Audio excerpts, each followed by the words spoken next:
E aí, pessoal, boa noite, tudo bem?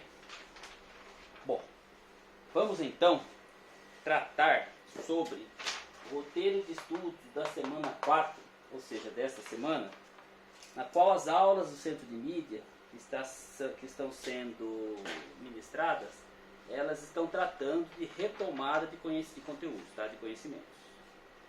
E para este roteiro, eu preparei para vocês questões que estão no material que já está disponível, né, na escola para vocês retirarem, né? E é dele que a gente vai estar tratando essas questões, tá bom? Inclusive, quem não imprimiu, não acessou o roteiro, eu vou deixar o link das questões na descrição do vídeo, tá bom? Bom, e a primeira questão é uma questão muito legal, que ela fala o seguinte: transforme, ou melhor, dadas frações a seguir, transforme-as em números decimais. E aí ele dá aqui 4 frações, que é 2 sobre 10, é a primeira. A letra B, 221 sobre 10 também. A terceira, letra C, 2 sobre 1000, ou 2 milésimos. E a última, 121 sobre 100, que é 121 centésimos. Olha só, quando nós temos frações onde o denominador, ou seja, a parte de baixo, ela é múltiplo de 10, no caso 10, 100, 1000 e assim por diante, transformá-lo ou transformá-la em número decimal, existe vamos dizer assim, uma forma mais rápida da gente fazer até mesmo de cabeça. Ao invés de eu fazer 2 dividido por 10, 2 não dá para dividir por 10, 0,0. 20 dá para dividir por 10, tem um 0 aqui, eu corto com esse outro 0 aqui. E quem vezes 1 que dá 2? É o próprio 2. 2 vezes 1, 2 para 2, nada. Veja que a resposta aqui deu 0,2. Ou seja, quando eu tenho uma fração com o denominador múltiplo de 10, o que eu faço? Eu vou andar com a vírgula para a esquerda, a quantidade de casas, tá certo? Que o número tem de zeros. Ou seja, quando eu escrevo o número 2, é a mesma coisa que eu escrever 2,0. Ok? Então, dividir o 2 por 10, basta eu pegar e andar uma casa com a vírgula para a esquerda. A vírgula está aqui. Vou andar uma casa, a vírgula vai passar a ficar aqui. 0,2. Beleza? 221 sobre 10, a mesma coisa. Aonde que estaria a vírgula no 221? Estaria aqui, depois do 1. Quantas casas eu ando com a vírgula para a esquerda? Quantos zeros eu tenho aqui no meu denominador? 1 zero. Então eu ando uma casa.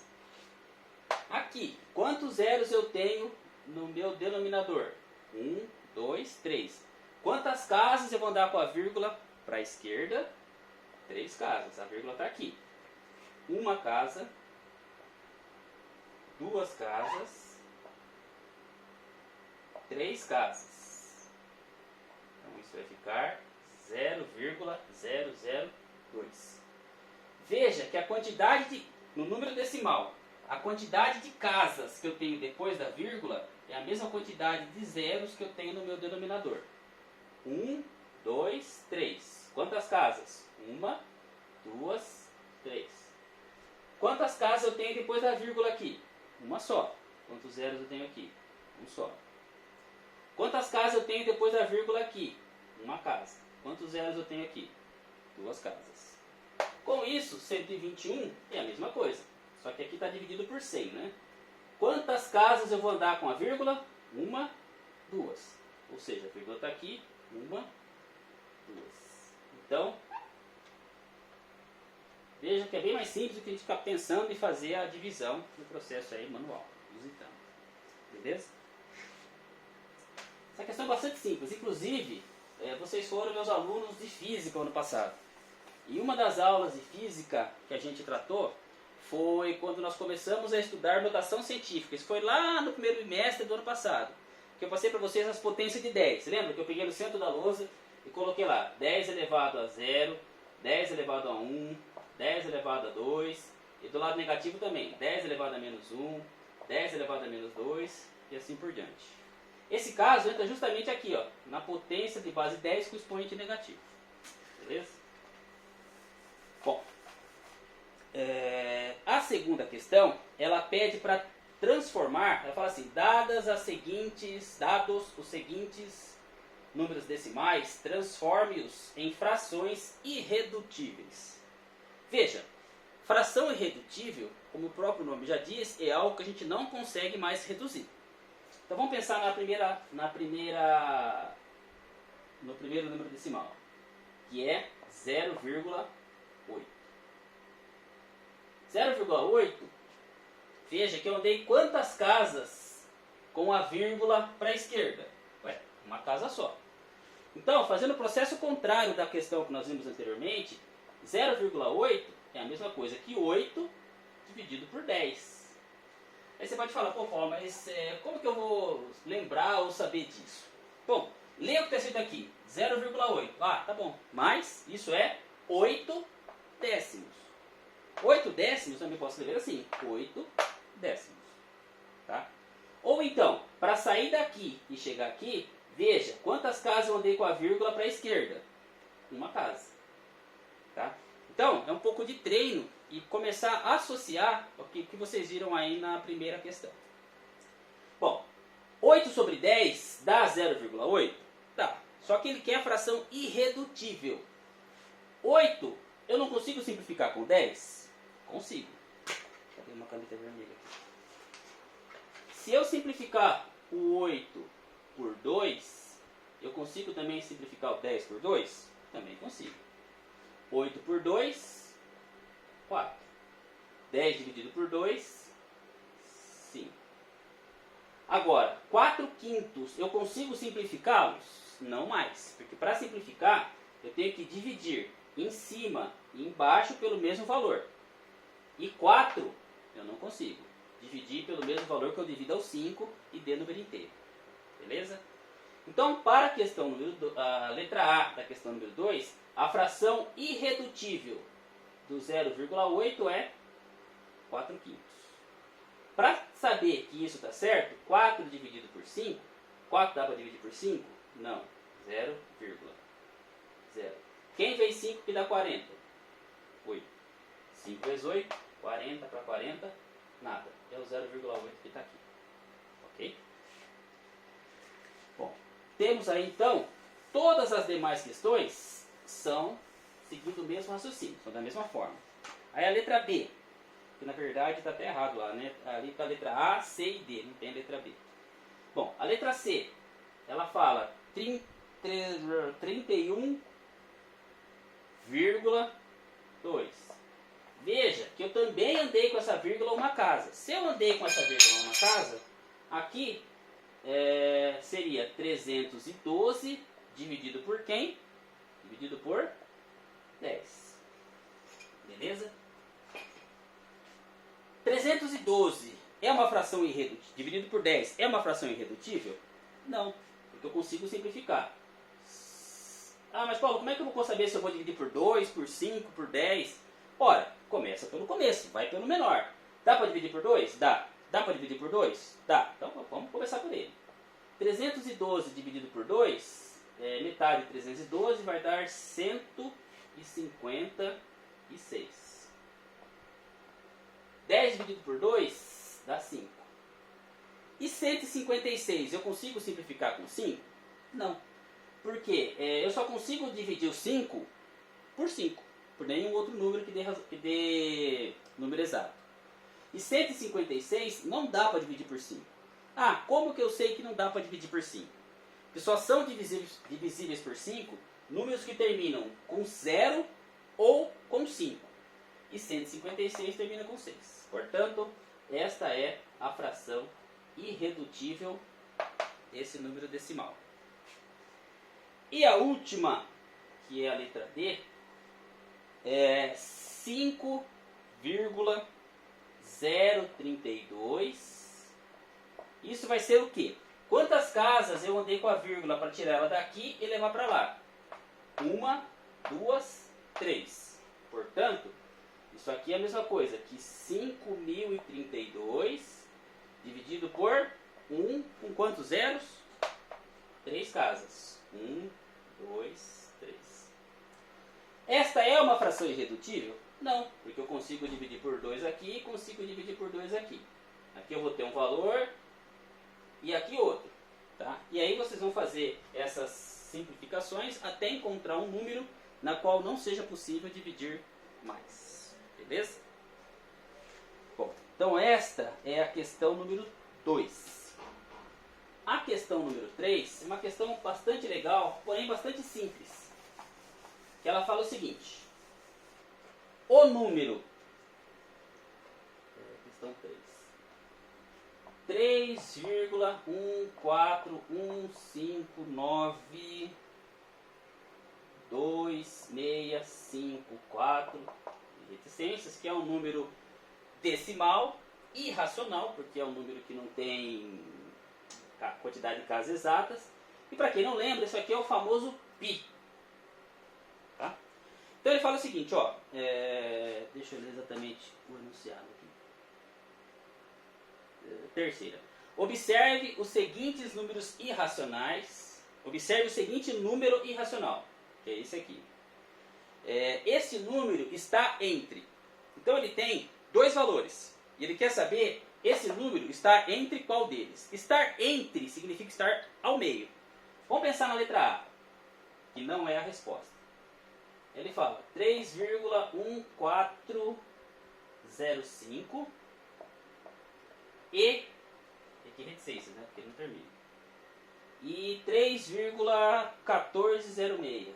3,1406. Bom, para esse número estar aqui, ou seja, para estar aqui no meio, ele tem que ser maior que esse e menor que esse. Por exemplo, ó, entre o 10 e o 12, nós temos, pensando em número inteiro, né? Nós temos o 11. Então, esse 11 ele tem que ser maior que 10 e tem que ser menor que o 12. Tá? Aqui não é 11, é o número 3,14, tal. Para ele estar aqui no meio, ele tem que ser maior que esse e menor que esse. Tá? Para a gente ver se ele é maior ou menor, o que a gente analisa? Vamos analisar casa por casa. A primeira casa é 3, aqui também é 3. A segunda é 1, aqui também é 1. A terceira é 4, aqui também é 4. A quarta é 1, aqui é 0. O 1 não é maior que 0? É. Então significa que esse número aqui é maior que esse. Então, ou seja, ele pode estar aqui no meio. Só que vamos ver agora esse aqui. Ele tem que ser menor que esse. As mesmas comparações. 3 igual a 3. 1 igual a 1. 4 igual a 4. 1 e 0. O 1 é maior que 0.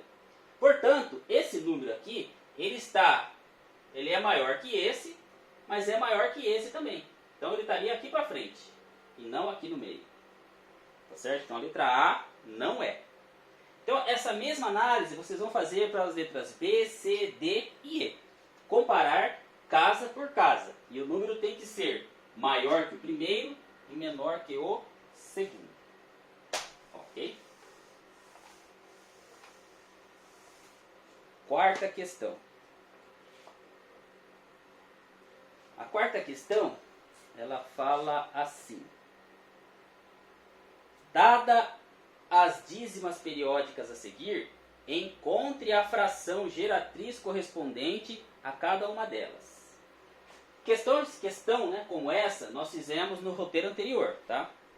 Então, por exemplo, ó, o número 0,333 e assim por diante. Isso é uma dízima periódica, simples no caso, porque um único valor que se repete, que é o 3. E para a gente encontrar a fração geratriz de uma dízima periódica simples, basta eu pegar o número que repete. Quem que repete aqui? É o 3, é o 33, é o 333 ou assim por diante? É o 3. E vou dividir por quem? Por 9. Tá? Ou melhor, pela quantidade de 9. Mas quantos 9 eu coloco aqui embaixo? Ora, a quantidade de casas que se repetem. Quantas casas repetem aqui? Só o 3. Aí você fala, Paulo, você é louco, aqui está repetindo o 3, o 3 e o 3. Não. Aqui eu só estou representando, a questão só está representando. Essa reticência significa que o 3 repete infinitamente. Tá? Porém, é só o 3. Eu tenho um único número que repete. Se é um único número que repete, eu vou colocar um 9. Faça na calculadora aí. 3 dividido por 9 vai dar 0,3333333 e assim por diante. Letra. Também está faltando a B aqui. Letra C. 0,3131 e assim por diante.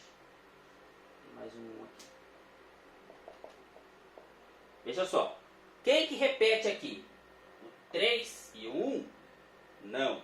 É o 31 que repete. E ele vai ficar dividido por quem? O 31 tem quantas casas? 2. Ele vai ficar dividido por 99. Por 2 9. Beleza?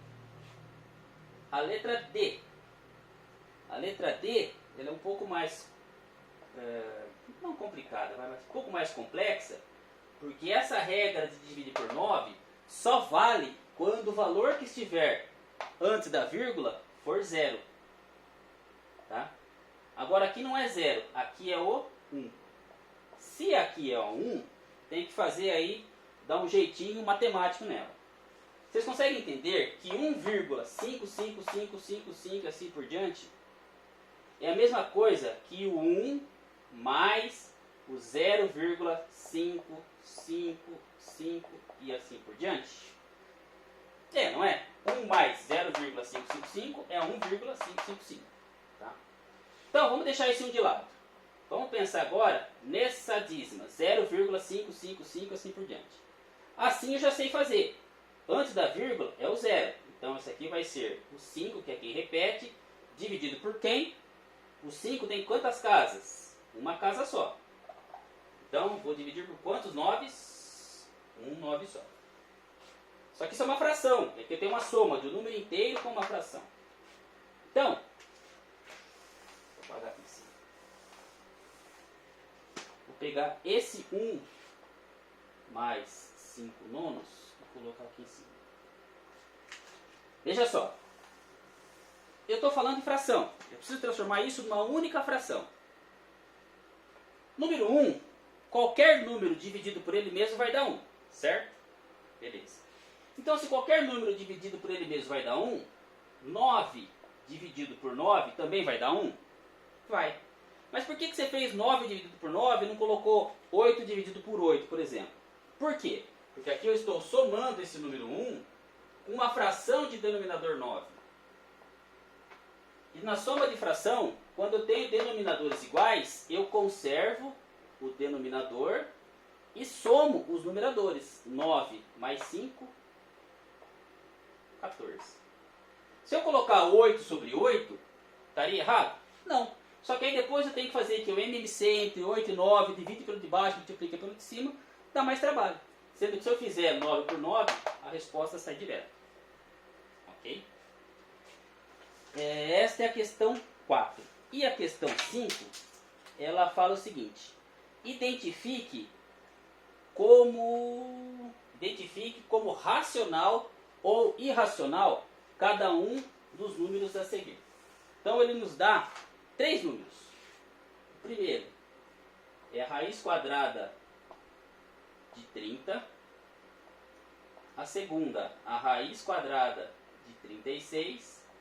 E a terceira, a raiz cúbica de 27.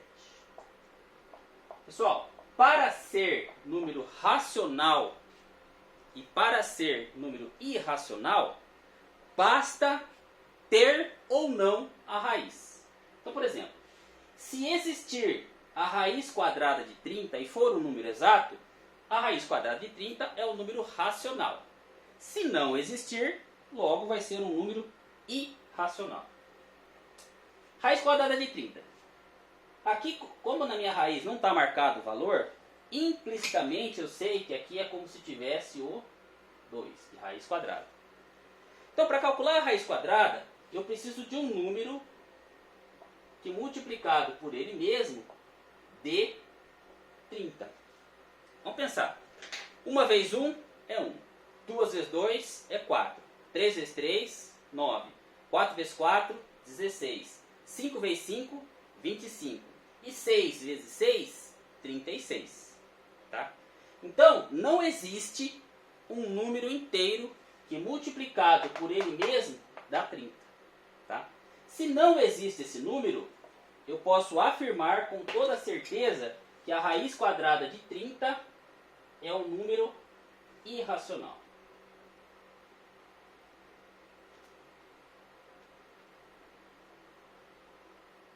Beleza? Bom, 36, eu acabei de falar, né? 6 vezes 6, quanto que é? 36. Então, 36 tem raiz quadrada. Que no caso aqui é raiz quadrada. Se 36 tem a raiz quadrada, esse aqui é um número racional. Agora aqui, ó, é a raiz cúbica. O que significa raiz cúbica? É um número vezes ele mesmo 3 vezes. Tá?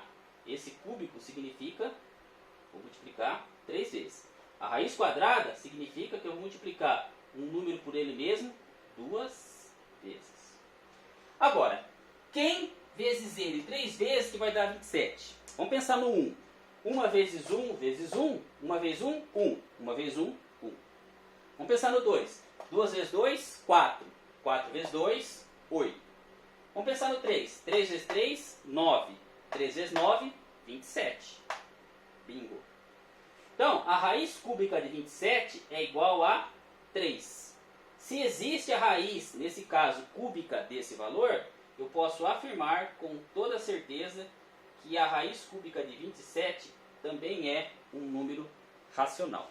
Beleza? Pessoal, então é isso. Essas foram as questões do roteiro dessa semana, ok? E a semana que vem estaremos de volta. Beleza? Um abraço a todos e tchau.